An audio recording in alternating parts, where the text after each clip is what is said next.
열왕기하 2장 말씀입니다.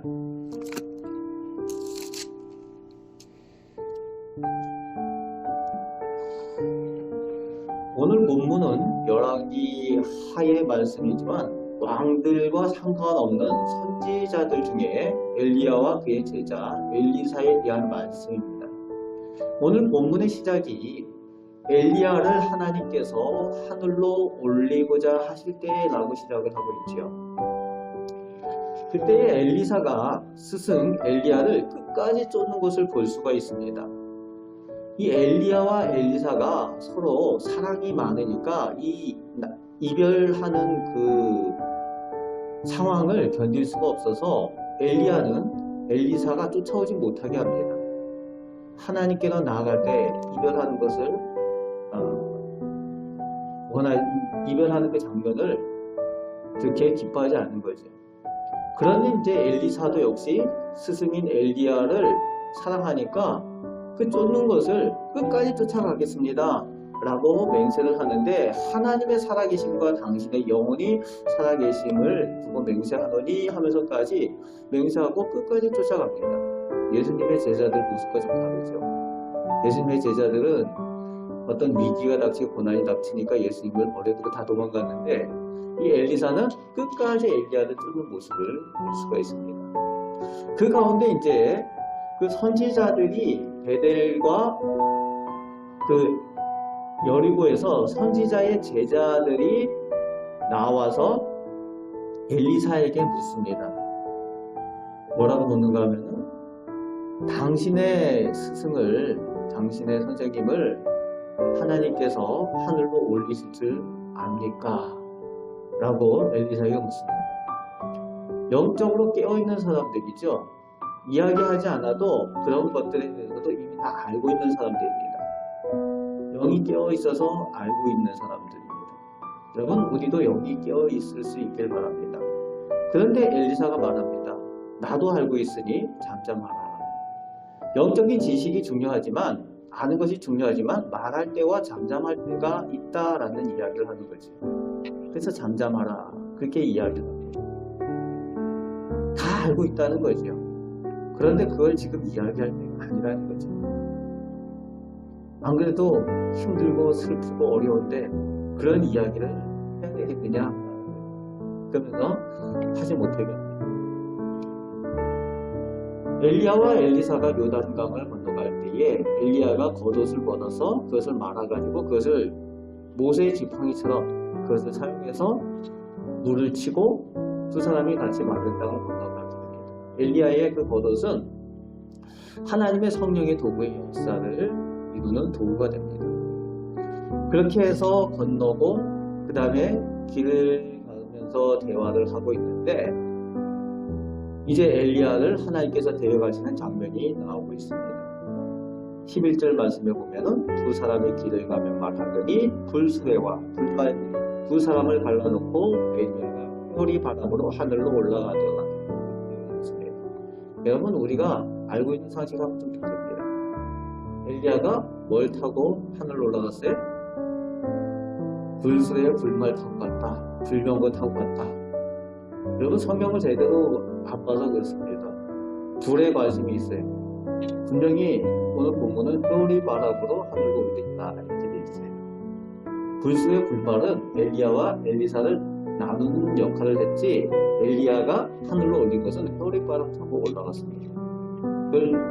이게 이제 성경 퀴즈에 자주 나오는데, 우리가 성경을 제대로 읽어야 되는 이유 중에 하나입니다. 어쨌든 엘리야를 하나님께서 하늘로 올리셨습니다. 그리고 엘리야가 입고 있던 겉옷을 엘리사에게 남기는 장면이 나오고 있습니다. 엘리사가 엘리야에게 구한 것이 있습니다. 엘리야가 묻습니다. 내가 하늘로 올릴 때에 네가 나에게 원하는 것이 있느냐, 그것을 구하라 라고 할 때 엘리사가 구하는 내용이 9절에 나오고 있습니다. 무엇을 구합니까? 후반에 보면은 당신의 성령이 하시는 역사가 갑절이나 내게 있게 하소서. 예전에 개역 성경에는 당신의 영감이 내게 갑자기 들어납니다. 이렇게 구합니다. 그런 생각이 들죠. 아니, 제자가 스승보다 낫기 위해서 갑절이나 그것을 구하느냐, 그렇게 생각이 들지만 엘리사는 겸손한 사람이죠. 그것을 구한 것이 아니라 내게 당신의 영감, 당신의 성령이 하신 역사가 갑절은 있어야 선생님 정도, 겨우 선생님을 따라서 할 수가 있겠습니다 라는 그런 표현이거든요.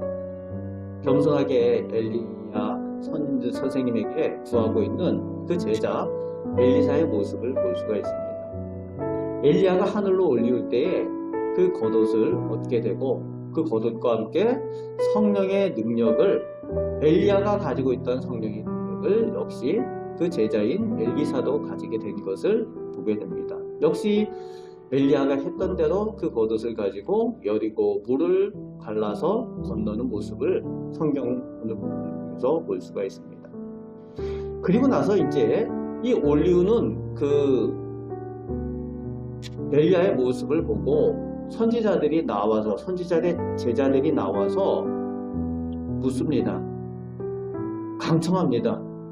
혹시 해오리바람으로 하늘로 올리는 엘리야를 성령께서 가지고 데리고 가시다가 어디 골짜기나 어디 던지신 거 떨구신 거 혹시 아닐지 모르니까 우리 사람들 보내서 찾게 해주세요 라고 강청을 합니다.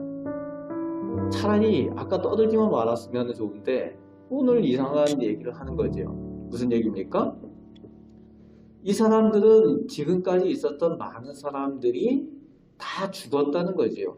조상들과 함께 묘실에 갔고 그 시신들을 다 이 땅에 남겨져 있는 것을 봤는데 하늘로 올리운 사람을 본 적이 없고 이 사람들이 천국에 대한 확신을 가지고 있지 않다는 거예요. 천국에 대한 믿음이 실제로는 없다는 거죠. 영적으로 깨어 있는데 헛똑똑이라는 겁니다. 그러니까 그것을 엘리사에게 강청을 합니다. 당신의 엘리야의 시신을 찾게 해달라고, 이런 강청이죠. 그때 엘리사가 보내지 않기를 원하지만은 하도 부끄러워할 만큼 강청을 하니까 그럼 갔다 와라. 헛수고일 줄 알지만 갔다 와라. 보내놓고 이 엘리사 선지자는 여리고에 있다가 이제 돌아온 사람들 보면 내가 보내지 말라고 하지 않더냐, 가지 말라고 하지 않더냐, 이렇게 이야기를 합니다. 우리가 영적으로 깨어있고 영적인 지식이 중요하지만 잠잠해야 될 때가 있고 말할 때가 있으며 또 제대로 알아야 되는 것이 중요하다는 거죠. 알아야 될 것을 알지 못하면은 그 가지고 있는 영적인 지식이 온전하지 못하다는 겁니다. 천국에 대한 소망이 있어야 되고 천국에 대한 지식이 있어야 될 줄로 믿습니다. 그리고 나서 이제 여리고에 있는데 그 성읍의 사람들이 엘리사에게 나와서 말합니다. 우리 토지의 소산들이 자꾸 떨어집니다. 이 성읍이 위치는 좋은데 물이 좋지 않습니다. 그럴 때에 엘리사가 하나님의 말씀을 통하여서 이것을 고치게 되는데 소금을 가져오게 해서 그 소금을 가지고 물 근원으로 가서 그 물 근원을 고칩니다. 물 근원을 고칠 때에 그 성읍에 있는 모든 물이 고쳐진다는 거죠. 다시는 죽음이나 열매 맺지 못하고 떨어지는 것이 없을 것이다. 근원을 고치는 것이 중요하다라고 해서 이제 그 근원을 고치는 장면이 나옵니다. 그런데 이제 그 다음에 문제가 오늘 본문 말씀 가운데 마음 아픈 이야기가 23절부터 25절까지 끝절까지 기록이 되어져 있는데 이 여리고에서 베델로 이 선지자 엘리사가 올라갈 때에 아이들이 나와서 이 선지자를 조롱을 하죠. 여러분, 이 엘리사 선지자에 대해서 이 이스라엘 사람들이 몰랐을까요? 다 알았어요. 엘리야의 제자이고 위대한 선지자라는 것을. 그런데 아이들이 나와서 대머리에 올라가라, 대머리에 올라가라. 그렇게 조롱을 합니다. 그런데 어른들이 말리지 않았던 것 같아요. 엘리사가 아이들을 사랑하는 마음이 없어지진 않았을 텐데 그렇게 하니까 오늘 말씀해 보니까 여호와의 이름으로 저주하며 저주하며. 수풀에서 앙콤들이 나와서 아이들 중에 42명을 찢었다. 참 마음 아픈 얘기죠. 그런데 그 아이들이 죽은 것보다 더 속이 상하는 것은 그 부모들이 마음이 찢어졌을 거라는 거예요. 그런데 이것을 통해서 보게 되는 것은 그 앞에 엘리사가 물 근원을 고친 것과 이 본문이 다른 내용이 아니라는 거예요.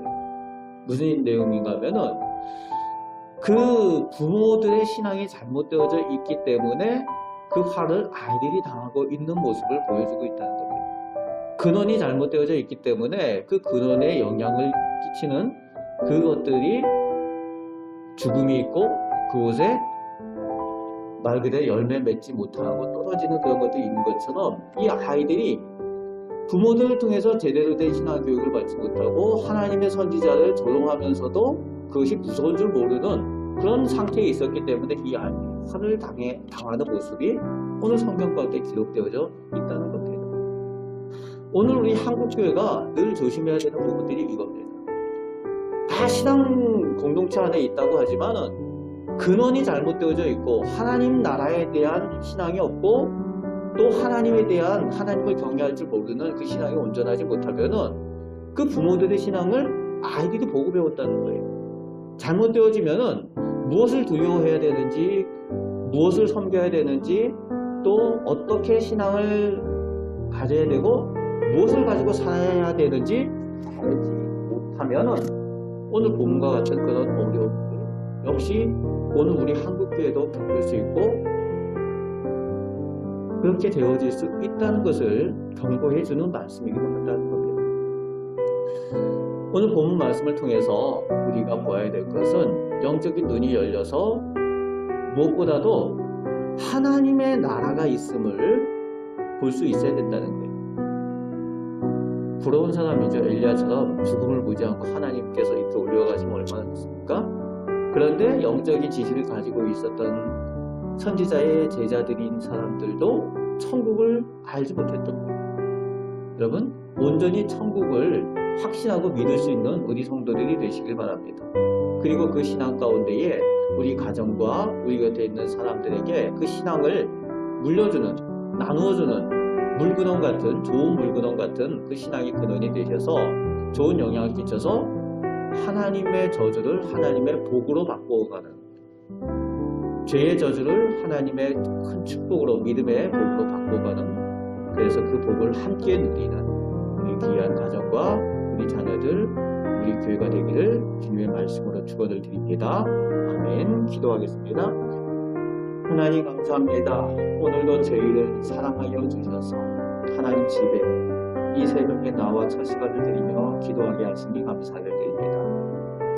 오늘도 저희들 하나님을 믿고 하나님 앞에 예의 바른 삶을 살 때에 저희들 믿음이 온전하게 하시고 저희들 영적인 지식을 가져서 천국의 소망과 하나님의 말씀의 지식을 가지고 이 세상을 개혁하며 바꾸며 살아가는 저희들 되게 하여 주시옵소서. 세상이 죄와 악으로 물들어 있는 이때에 하나님을 믿는 하나님의 자녀들이 좋은 영향, 선한 영향을 끼치며 살아갈 수 있도록, 사명을 감당할 수 있도록 하나님 은혜 내려 주시옵소서. 그 가운데 우리 가정이 복을 받고 우리 자녀가 하나님을 믿는 축복을 누리며 또 함께 이 악한 세상에서 승리하며 살아가게 하여 주시옵소서. 오늘도 기도할 때에 하나님 귀한 은총을 허락하여 주옵소서. 우리를 사랑하시는 예수 그리스도의 이름으로 축복하며 기도합니다. 아멘.